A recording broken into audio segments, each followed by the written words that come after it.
Avant la chute, l'humanité s'étendait aux 4 coins du monde. Nos ancêtres bâtirent de grandes cités et partirent à la conquête de terres nouvelles. Le progrès devint le moteur du changement. Dans les flammes de la chute et des guerres kaiju, beaucoup de choses furent perdues. La mort de l'ancien monde conditionna l'émergence du nouveau. La thaumaturgie est une réalité. Les paramenaces également. Au milieu des humains se cachent de vils paranthropes, des mutants que beaucoup considèrent comme une terrible menace.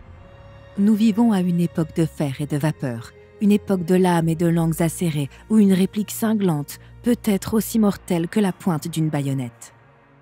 En l'empire de Francie, les hommes et les femmes de la Légion étrange luttent chaque jour pour préserver leurs concitoyens des dangers de la normalité. Voici une de leurs histoires. Épisode 6. La défense nimzo-indienne. La lune, pleine et brillante, éclairait les belles avenues de Visby. On percevait les odeurs fraîches de la pluie sur la ville, une senteur de béton mouillé. Aurore sortit de sa torpeur. Elle entendait maintenant les moteurs, quelques coups de klaxon lointains. Elle sentit ses pensées dériver alors qu'elle observait son reflet dans la vitre du vapotaxi. Ouais, ça, c'est moi. Aurore Henriette Dumas Davy de la Pailleterie, carciste paranthrope de la lignée de Sarne. Vous vous demandez sûrement comment je me suis retrouvée dans cette situation. S'il y a une chose que je sais, c'est qu'il y a trop d'histoires dans ma vie.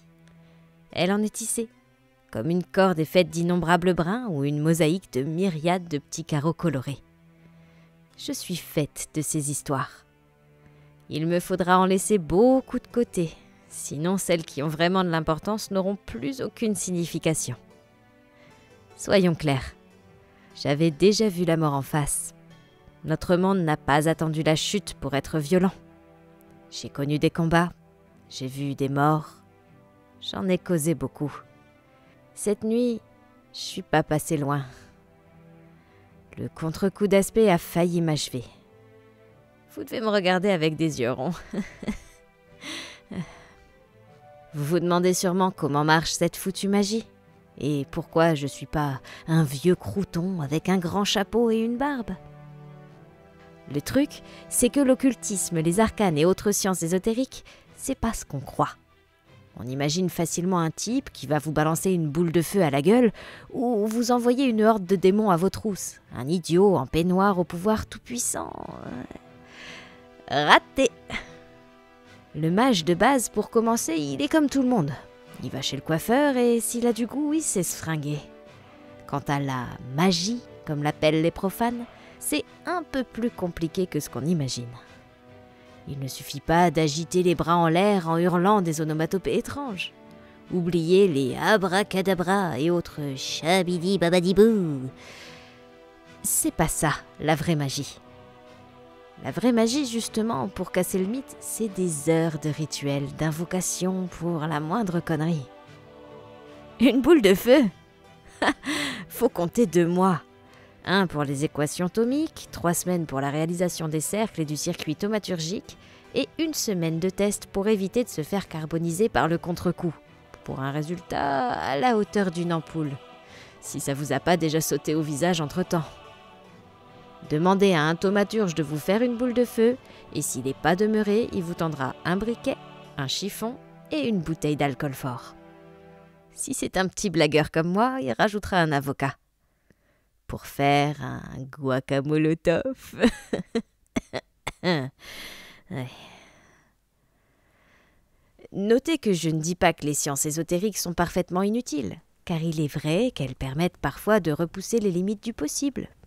Je souhaite simplement vous faire comprendre que si l'humanité lui a préféré la science, c'est pour une bonne raison. L'occulte ne sert à rien dans la vie de tous les jours. Il n'y a que peu de choses moins rentables que cela. Impossible d'en vivre. Et je sais de quoi je parle. La vapomobile freina brusquement, arrivée devant l'adresse indiquée par Étienne. Le comte Augustin de Villemandie, emmitouflé dans un grand manteau, une toque en fourrure sur la tête, donna une généreuse liasse de billets au chauffeur et ouvrit la portière. « Venez, dépêchons. Il fait froid dehors. » Sans blague.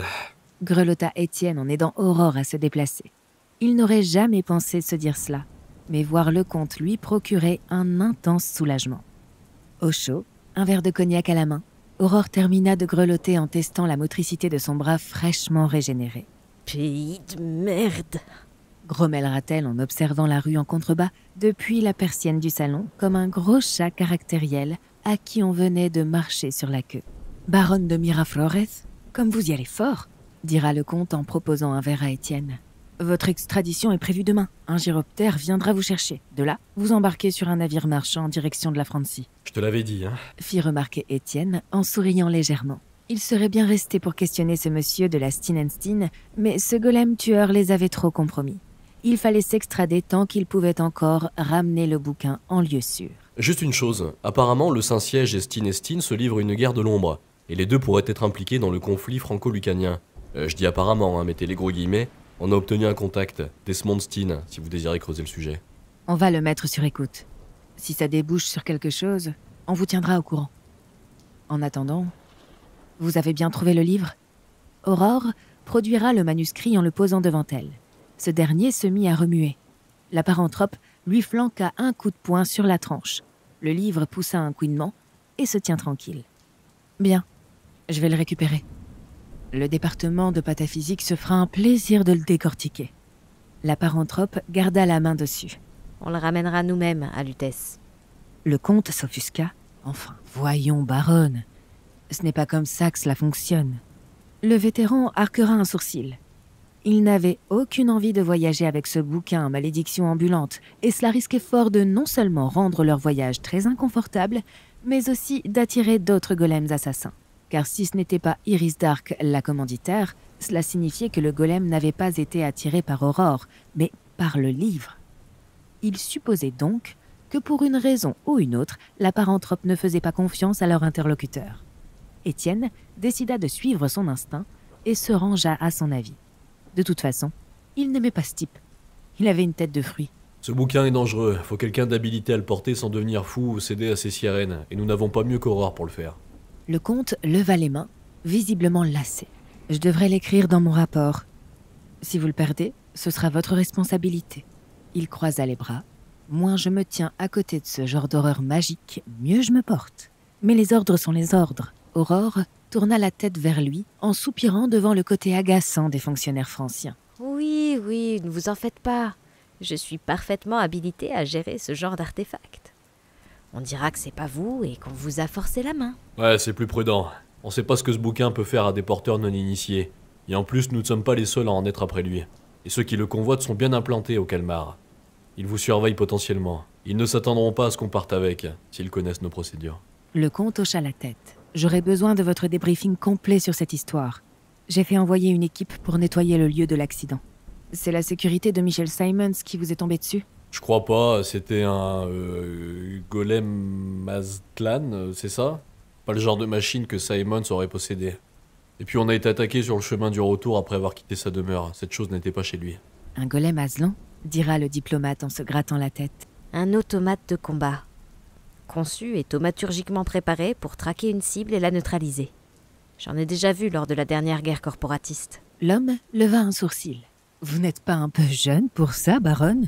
Je fais plus jeune que mon âge, on me le dit souvent. Étienne fera mine d'hausser un sourcil.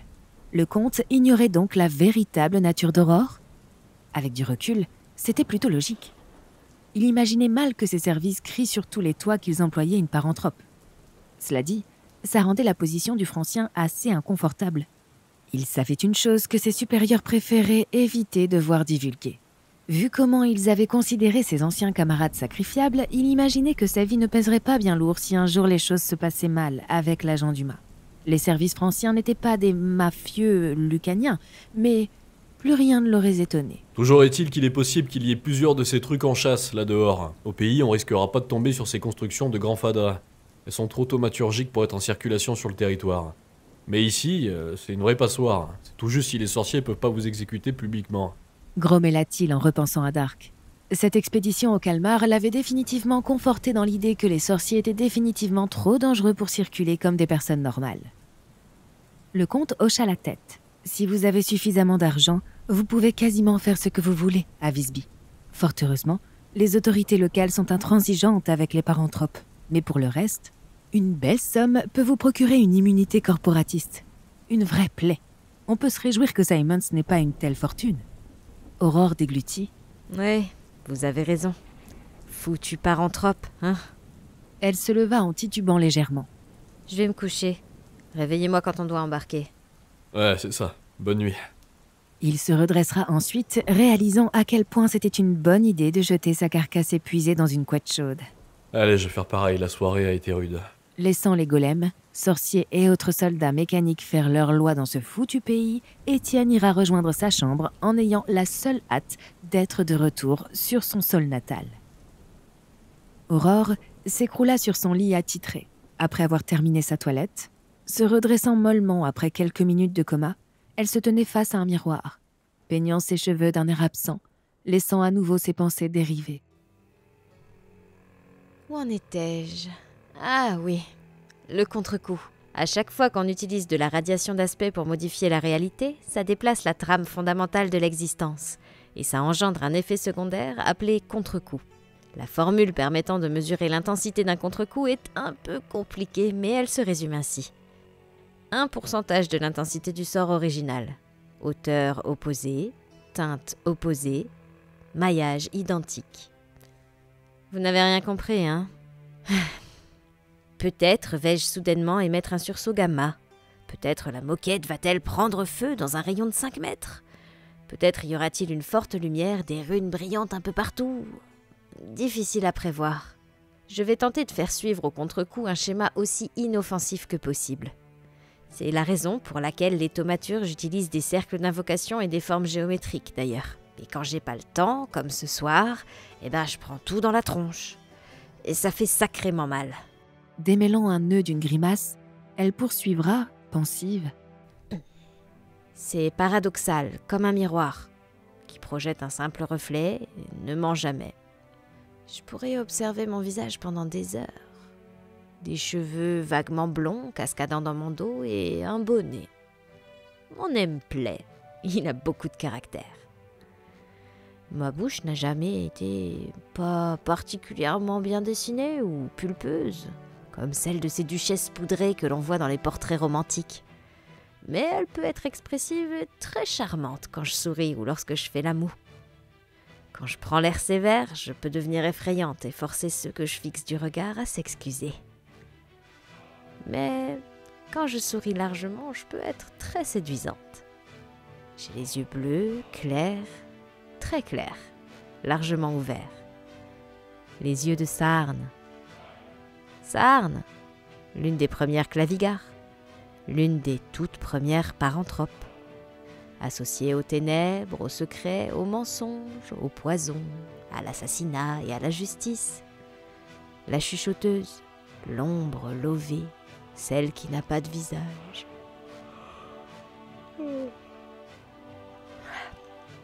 Dark and complicated, hein?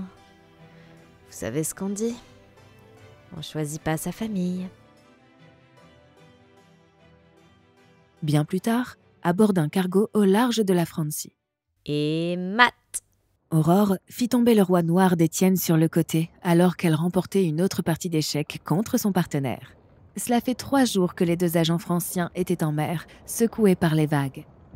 Leur cabine étroite n'était pas d'un grand confort et la nourriture à bord tenait davantage de la torture que de la gastronomie.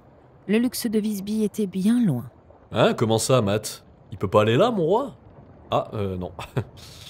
Grommela Étienne en remettant les pièces en place pour la 100e fois. La transition de lieu de vie était rude, mais le vétéran était habitué à l'inconfort et il préférait une cabine rustique mais sûre à une suite entourée d'assassins. Le trajet en mer, par contre, faisait partie de ces choses dont il n'avait pas l'habitude et il espérait vite regagner la terre ferme. S'il n'avait pas encore vomi, son estomac le prévenait gentiment et régulièrement qu'il n'allait pas pouvoir tout retenir indéfiniment. On fait une pause, j'ai mal au crâne. Aurore hocha la tête et alla s'effondrer sur sa couette. Toi aussi? Des fois, je me dis que les kaiju coulent des bateaux juste pour nous éviter le calvaire de la navigation. Elle se gratta le cuir chevelu avant d'attacher ses cheveux en un vague chignon. Dans son grand manteau de marin et ses vêtements ordinaires, elle n'avait plus rien de très impressionnant en dehors de ses grands yeux azurés. Et puis en plus, t'es nul aux échecs. Le vétéran fera la moue. La capacité de jouer aux échecs est le signe d'un gentleman. La capacité de bien jouer aux échecs est un signe d'une vie gâchée. Je pensais qu'une américaine saurait ça, mais bon, tu viens d'un pays sans histoire et sans culture, alors... Elle leva un sourcil. Tu dis ça juste parce que t'es mauvais. Quand j'étais jeune, je voulais être grand maître international, mais quand Capablanca s'est fait croquer par une hydra lors de la chute de Cuba, j'ai perdu la motivation. Aurore n'aurait sans doute pas trouvé beaucoup de tournois pour défendre son titre, jugea intérieurement le Francien. C'est pas trop tard, moi je pourrais pas, mais si je passais 10 heures par jour pendant 10 ans à bosser sur des échecs, bah il faut commencer gamin pour finir grand maître. Mais toi, tu pourrais encore dans l'absolu. Peut-être. Ça me ferait une bonne couverture. Tu as vu cette nouvelle invention? Le Minitel. Tout le monde en parle. Maintenant, on peut jouer sur la ligne. Ou en ligne, je sais plus. Ce serait encore plus simple pour moi. Elle se pencha en avant. Et toi, Étienne? Tu faisais quoi au lycée?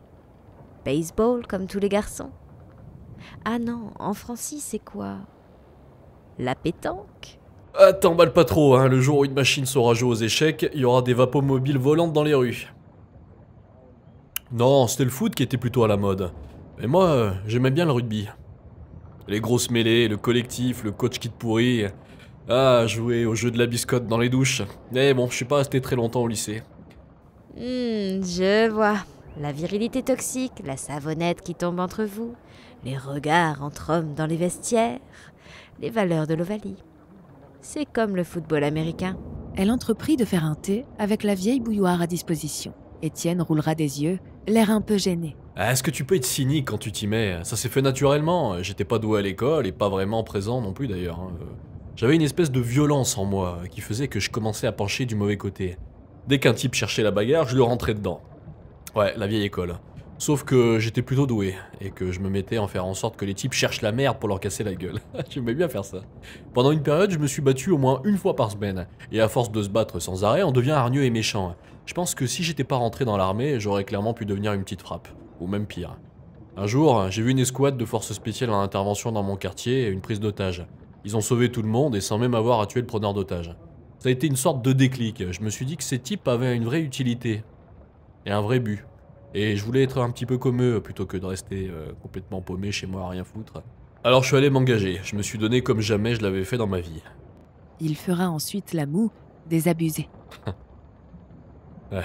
Pour ce que ça a servi. Aurore le regarda dans les yeux. Est-ce que tu peux être cynique quand tu t'y mets? Elle versa le thé, en mettant un peu de côté, se brûlant au passage. Aïe!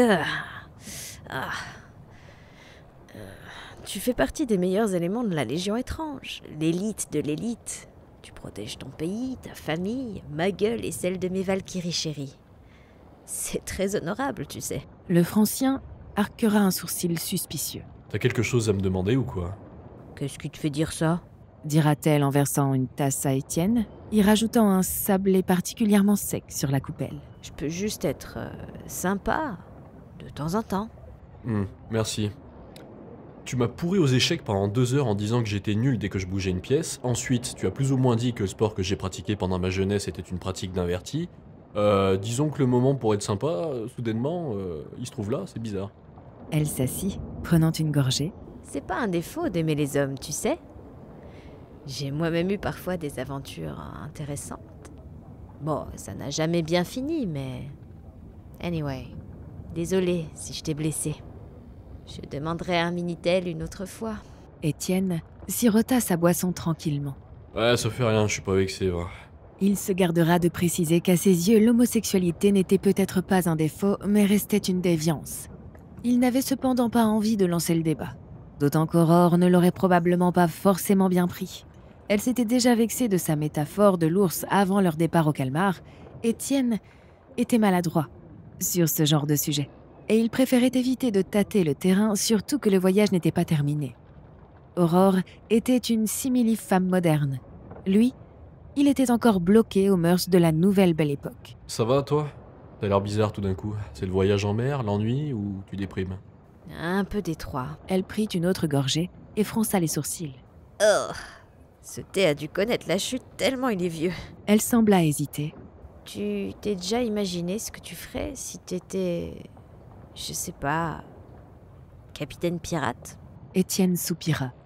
Et si tu me disais ce qui n'allait pas plutôt que de me poser des questions pareilles? C'est un peu tard pour ta crise de la quarantaine, non? Aurore s'assit lourdement, soufflant une mèche blonde devant ses yeux. Je me suis rendu compte lors de cette mission que je tenais à toi. Plus que je l'imaginais. Et j'ai un cas de conscience. J'ai pas envie de te perdre, Étienne. Parfois tu me gonfles, souvent tu m'horripiles avec tes discours de vieux réac. Mais à côté de ça... Elle se frotta le front avant de pousser un grognement. I mean, I kinda like you. Ah, pourquoi c'est si dur à dire, bordel? Étienne se grattera le menton, légèrement perplexe. Il ne sut pas vraiment comment réagir.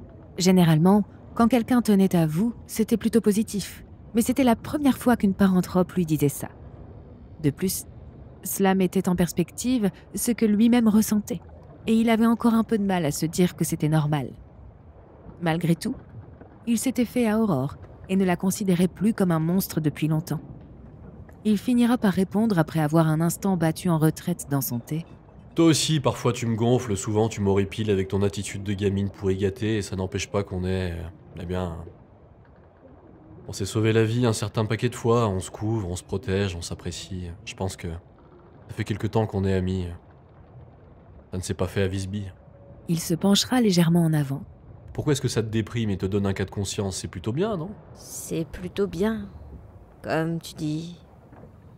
Mais tu vas finir par mourir, Étienne. Et ça va me rendre triste. Et quand je suis triste, je fais des conneries. Elle se plongea également dans son thé et fit la grimace. Je crois que c'est vraiment la première fois que j'ai un ami humain. Ah ouais, d'accord. Tu me fais penser à ces gens qui veulent acheter un chien mais qui le font pas parce qu'ils seraient tristes à leur mort. Alors qu'un chien, ça vit quoi? Au moins 10 ans. C'est 10 ans de bons moments et de bonheur partagé que ces gens se privent pour éviter, quoi, 1 mois, 1 an pour les acharner de tristesse? Mauvais calcul. Et encore, on ne porte pas le deuil pendant 1 mois ou une année entière, ça finit par passer, même si c'est toujours dans un coin du crâne et que c'est toujours douloureux. Ouais, je vais mourir un jour, mais si tu te focalises sur ça, bah, tu vas profiter de personne, ma grande. Tu peux pas juste interdire de créer des liens avec tout ce qui respire parce que bah ça va crever.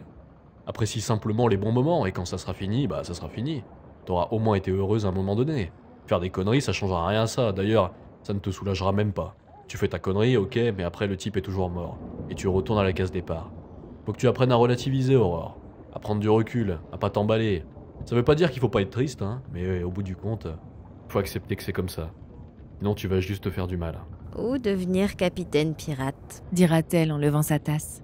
Elle bloqua soudainement, sembla réfléchir un moment, avant de sortir le livre maudit et d'en feuilleter les pages d'un air interrogateur. Wait a second. Je crois que j'ai compris comment ce machin fonctionne. Capitaine pirate? Franchement, c'est complètement casse-gueule comme projet. Déjà, il y a les kaijus. Bon courage pour trouver un port d'attache acceptant des capitaines paranthropes une fois que la bouca sera 6 pieds sous terre. Ensuite, il y a les maladies. Ensuite, t'es tout le temps en mer. Ensuite, t'es tout le temps sale. 70% du temps, tu glandes rien à regarder le plafond de ta cabine en attendant qu'il se passe quelque chose. Oui, parce que finalement, c'est les marins qui bossent. Toi, tu branles rien. Et les 30% du temps, tu risques ta vie pour survivre. Si tu ne fais pas d'argent, eh ben, tu meurs. Je te donne 1 semaine à être capitaine pirate avant d'en avoir marre et de réaliser que c'est bien de la merde. Non, moi je te le dis, cette histoire de Skull and Bones, c'est une grosse connerie. Il avisera ensuite le livre. Ça marche comment? Ça envoie des ondes télépathiques pour pousser ses propriétaires à devenir pirates? Non, ça réagit aux émotions fortes, patate. Ce livre dispose d'une censure liminale par extrapolation. Une sorte de moyen de protection créant un vide dans les sensations de l'observateur. Vide rempli par ce que ledit cerveau s'attend à voir, lui donnant la sensation que tout est normal. Elle tourna quelques pages avant de se mordre le doigt d'une canine tranchante pour y faire couler un peu de sang. Bon, d'accord. Pas forcément capitaine de pirates en mer, mais dans les airs. Comme les autres, là, de l'utopie. Tu penses quoi de idée de génie ou scam international? Aurore ferma les yeux alors que ses doigts gigotaient au-dessus d'une page. Étienne put voir comme des filaments se matérialiser sous les griffes de la paranthrope. Elle grimaça, un filet de sang à la commissure de ses lèvres. Continue, Étienne. J'ai besoin de ton babillage pour me concentrer. Le vétéran se redressera, en fronçant les sourcils, avisant le livre comme un chien prêt à mordre. T'as pas besoin de l'activer là, hein. On doit juste le ramener, je te rappelle. il croisera ensuite les bras. Bon d'accord, tu vas le faire de toute façon, ok. Alors dans les airs, c'est aussi complètement con. Déjà, comment ils font pour le carburant? Qui les ravitaille? Ensuite, c'est juste une caravane aérienne de gitans, ils déambulent sans trop savoir quoi faire et c'est tout. Capitaine aérien, c'est encore plus nul que dans un bateau. Au moins, dans un navire, tu dois choper des convois marchands, mais dans les airs, à part mener des raids sur des villages qui ont rien demandé, c'est quoi le projet? Sans compter que il faut une putain d'escadrille pour pas te faire dégommer par les premiers aéronefs venus. Parce que t'es lent et que tout le monde connaît ta position facilement. Et si c'est pour finir comme ces salopards d'Argus, autant directement prier Léviathan. Quant à ce que je pense de l'utopie, ça a l'air d'être détimbré, qui provoque une guerre civile, qui asservit des populations, qui livre ses villes à des parents trop errants, qui s'exile en Oural au milieu du froid et des kaijus si c'est détimbré. L'utopie de quoi en fait? D'un monde où les humains et les paranthropes sont ensemble, avec des grands serpents géants qui bouffent leur quota de personnes par jour? Des expériences scientifiques bizarres pour avoir des croisements improbables? Non, c'est pas une utopie ça, c'est de la merde. C'est pas en imposant de vénérer des dieux autoproclamés qu'on obtient la compréhension et le respect mutuel, et encore moins en renversant des gouvernements et en vivant en autarcie. Alors la charade de « ouais, on est gentil, laissez-nous tranquille », ça va 5 minutes. Ils ont des façons de penser dangereuses. Pour moi, ils sont à mi-chemin entre les hippies et les terroristes. Des terri-hippies. Aurore fit claquer le livre dans ses mains, en nage. Je crois que je suis trop douée pour ce boulot. Elle jettera le livre dans son sac.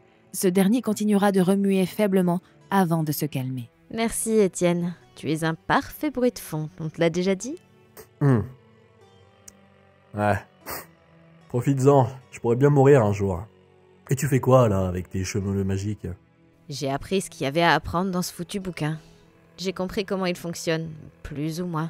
Aurore s'étala sur le lit, retirant ses chaussures d'un mouvement de pied et poussa un soupir d'aise. Je t'expliquerai ça, mais d'abord, laisse-moi 5, peut-être 10 minutes, amore mio. Ok. Aurore, ça va? On dirait que... Oui, c'est exactement ce que tu penses, et non, tu n'as pas besoin de faire de commentaires. Ouais, ok, d'accord. Tu veux que je te laisse seule avec ton bouquin, ou... Elle laissa échapper un grognement avant de se redresser sur le côté. Non, c'est bon. J'ai terminé. Honnêtement, je pensais devoir m'y reprendre à plusieurs fois avant de tirer quelque chose de ce foutu grimoire. Je n'avais jamais vu un engin aussi chargé de EV. Et pourtant, j'ai travaillé avec plusieurs services secrets différents, alors crois-moi, des trucs gratinés, j'en ai vu. Et pour une fois, je ne parle même pas des mégalos à cravate qui croient pouvoir jouer aux échecs avec le monde entier. Mais là...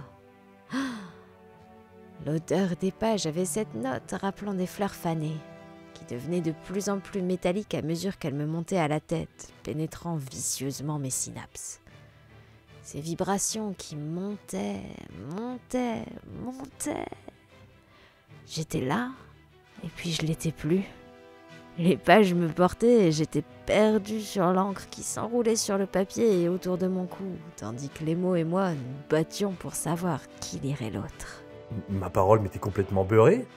Pas complètement, mon petit crocopoulpe. Enfin, si, peut-être un peu.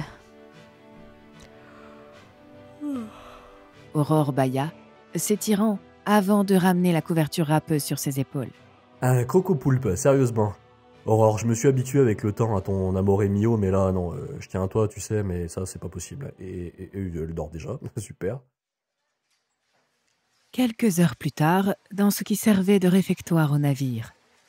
Aurore, tu vas encore dire que je suis un demeuré, mais tu pourrais m'expliquer un peu tout ça? Parce que je sais pas toi, mais je suis complètement paumé. Toi, ce bouquin, les choses qu'on affronte, c'est pas de mon niveau tout ça. Bon, je vais essayer. Ça, c'est la Terre avant la chute. Jusque-là, ça va? La paranthrope disposant un gâteau sec sur la table. Oui, quand même, je suis pas demeuré à ce point. D'accord, donc on reprend depuis le début, donc la Terre d'avant, avec des grands empires qui se partageaient des vastes étendues du monde. Exact. Environ 2 milliards d'humains avec des dirigeants à moustache s'armant jusqu'aux dents pour se faire une guerre comme on n'en avait jamais vu jusqu'alors. 1908, après la naissance d'un type vaguement connu en Judée. 1908, année de guerre, de massacres, de conquêtes, un peu de progrès social, beaucoup de complots. Du plat de la main, elle écrasa le gâteau en miettes. Boum! La chute. La Tunguska disparaît dans un concert de sons et lumière. Badabim, badaboum, les montagnes s'effondrent, les eaux montent, le climat part en sucette et cerise sur les 9 millions de morts plus tard, les kaijus débarquent par la faille engendrée par l'événement. On perd la Chine, le Pacifique et le sous-continent indien. L'humanité se redresse après en avoir pris plein la tronche. Elle construit des mechas qui mettent des droites à des kaijus. Et depuis, on se fait la guerre avec des piou-piou-piou. On reprend du terrain ici, on en perd là. Les gens s'habituent. Bon, on a paumé le sud de l'Afrique et la mer Carmine entre-temps, mais tu vois le tableau général. Jusque-là, je suis. Le monde est parti en couille, les empires se sont effondrés, ce fut le temps des troubles, tout ça. La France est le plus puissant pays du monde, la grande armée est la meilleure armée du monde, ça c'est bon, je connais par cœur. Mais pour la normalité, les guerres occultes, là j'avoue que j'ai pas le topo. Aurore se mit à éloigner les miettes les unes des autres. La chute n'a pas fait que modifier la topographie générale. Elle l'a aussi, disons, irradié. Des nouveaux arrivants sur la table périodique des éléments et surtout l'aspect. La thaumaturgie appliquée, la magie, blablabla. Bla bla bla. Avant la chute, tout était fermé, rationnel, normal, chiant. La faille a changé tout ça. Aujourd'hui, on étudie la normalité en fonction de son intensité, qui se mesure en Casper, de sa teinte qui se mesure... Je pense que la meilleure approche de ce qu'elle mesure serait le caractère frappant du changement d'un pli de réalité. La hauteur, soit le caractère destructeur d'une radiation d'aspect. Et enfin, le maillage. L'expliquer est barbant, essentiellement parce que c'est la seule caractéristique de la radiation d'aspect que nous sommes incapables de mesurer. Anyway, notre monde est à présent comme ce gâteau. Rance et en miettes? Une image qui en vaut une autre. Il est surtout garni de trous comme un fromage polarien. Tu sais, ce morceau d'émental que tu offres à quelqu'un que tu as cessé de respecter. Eh bien, plus le maillage de la normalité est poreux, plus la réalité devient pliable, modelable. C'est à ce moment-là que je regrette d'avoir posé la question. Ok, donc notre monde part en couille et le seuil de la normalité se met à fluctuer localement. Ça je connais. C'est pourquoi on intervient, pour empêcher que ça devienne incontrôlable. Plus ou moins. L'aspect, comme la nature, la mode et la pègre, a horreur du vide. Quand un plieur de réalité fait mumuse avec son environnement réplique en lui expliquant que c'était pas vraiment prévu par les conditions normales d'utilisation, en lui infligeant un contre-coup. Pour éviter de finir en pulpe de tomates sur les murs, les thaumaturges apprennent à trouver des moyens pour se prémunir de ces contre-coups, notamment en créant des reliques d'aspect. Des singularités. En gros, des bidules technomagiques qui encaissent, stockent, génèrent de l'aspect... Toujours avec moi? Ok, donc on va dire que jusque-là je suis, mais ce foutu bouquin dans l'histoire, pourquoi il est si spécial et dangereux? J'ai bien compris qu'il était maudit du cul, mais ça veut dire quoi concrètement, Aurore? C'est là que ça devient intéressant. Ce bouquin n'a pas été créé par un thaumaturge lambda. Ouais, le roi pendu d'Alagada, ça j'ai suivi. Un grand méchant avec un masque d'ivoire qui n'a pas trop l'air d'aimer les menorahs et la viande cachère. Un détail, ça. Ça aurait très bien pu se passer dans une communauté d'Inuits. Bon, le roi pendu, c'est un type noir, un plieur de réalité de grande puissance, une sorte de semi-divinité. Ok, donc par rapport à toi, il se place comment? Il est plus fort, j'imagine? Bien plus fort, amore mio. Mais c'est pas vraiment la question. Le roi pendu a des adversaires à sa hauteur, des agents, il conspire, il élabore des plans. En gros, il fait des trucs de méchants. Un peu comme toi, avant que tu deviennes une transfuge et que tu ne bosses pour la Légion étrange. Un peu, en moins sexy, mais avec plus de puissance, de budget et aucune considération pour la survie du genre humain ou paranthrope. D'accord. Donc le roi pendu est le grand méchant qui affronte les autres machins de sa taille, le roi écarlate, le roi en jaune, l'autre qui se prend pour la reine des fées, le fils du soleil et toute la clique. C'est bien ça? Grossièrement résumé. Il y a aussi tout un tas de groupes d'intérêts qui s'affrontent dans une guerre occulte où les frontières et les camps sont flous. Marshall Carter Dark, la banque Steen & Steen, le Saint-Siège, la Ligue Noire Sibérienne, la division P du GRU, le CBI, le GWZ Sarmat, l'Académie Médicis des Arts Occultes... Ça ira. Beaucoup d'organisations et d'acronymes tout ça, et la Légion étrange en fait partie. Sauf que nous, on est les gentils, pas vrai? Aurore pinça les lèvres avant d'hocher la tête.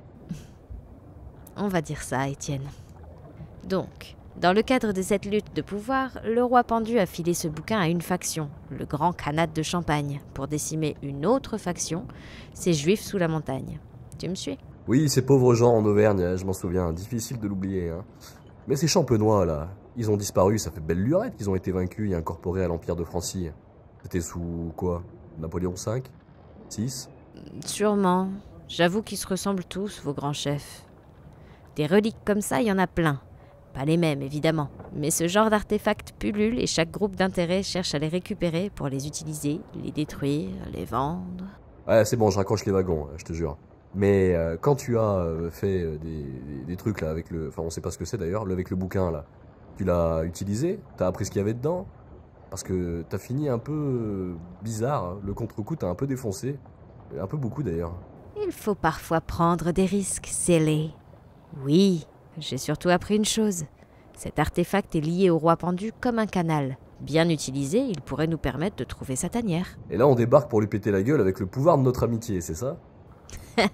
Ouais. Alors on va peut-être plutôt laisser la Légion étrange déployer une division de marche occulte, quelques mechas pour faire bonne figure, et on restera bien derrière. Puis on avisera après, mais oui, t'as saisi l'idée. On a peut-être moyen de virer l'un des joueurs de l'échiquier. D'un geste, la paranthrope balaya les miettes de la table. Ouais, on sera pas au chômage demain matin, c'est moi qui te le dis.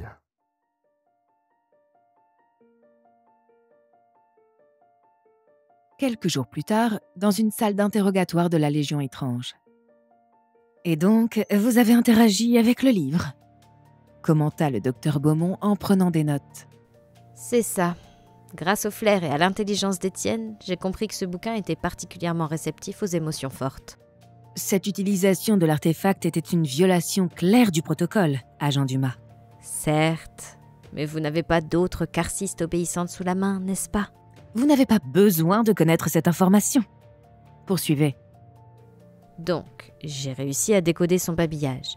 Ce livre pourrait nous mener au repère du roi pendu. Beaumont arrêta de noter, regardant Aurore avec une pleine attention. Vous en êtes certaine? Aussi certaine que je suis la seule carciste que vous avez sous la main. Le docteur Isabelle Beaumont prit un temps de réflexion.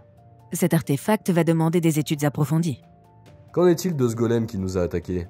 Si une organisation ou un particulier colle le livre, les mener au repère du roi pendu pourrait potentiellement provoquer une catastrophe? Tout à fait. Nous n'avons pas réussi à récupérer des éléments de ce golem. Cependant, nous avons repéré des gens associés à Marshall Carter et Dark sur place. Nous ne savons pas s'ils sont directement impliqués ou s'ils ont simplement fait les poubelles derrière vous. Quoi qu'il en soit, ce groupe d'intérêt sera suivi par notre antenne à Visby. Nous tâcherons d'en savoir plus. En attendant, agent Duboisset, agent Dumas, vous êtes en permission. Étienne accueillit la nouvelle en demi-teinte. Il aurait préféré repartir directement, car il sentait que les choses allaient encore mal se passer avec sa femme. Mais bon, c'était peut-être l'occasion de recoller les morceaux, de faire un effort pour sauver ce qui restait de son mariage. Autant voir le verre à moitié plein. Aurore se redressa une fois Beaumont parti.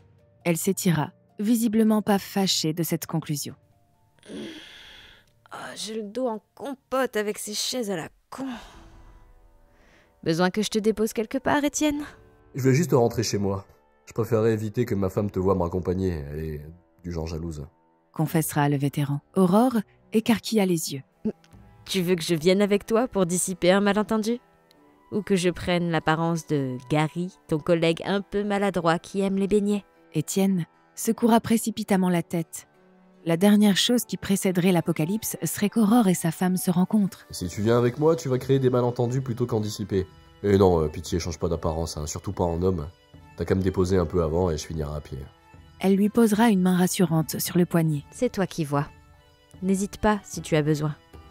Je prendrai le train de nuit pour Pampelune. Étienne tira un léger sourire, à moitié convaincu qu'Aurore allait sagement rentrer dans son manoir sans faire d'histoire.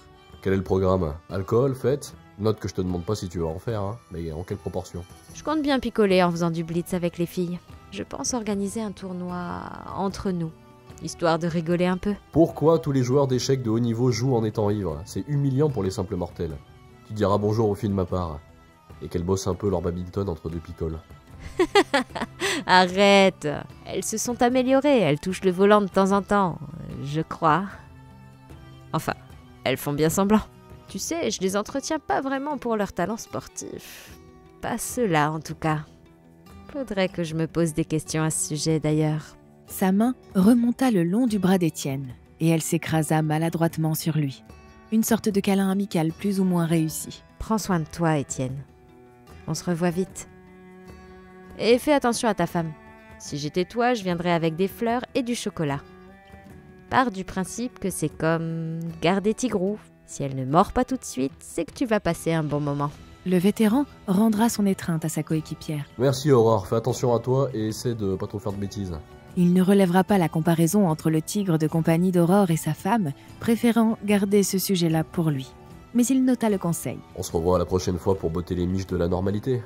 Elle s'éloigna, s'apprêtant à refermer la porte derrière elle. Si tu as besoin, tu n'as qu'à mettre un symbole lumineux dans le ciel nocturne. Je réappliquerai en prenant la pause sur un toit. You know I'm very good at that. Étienne avait finalement pris le tram pour rentrer chez lui.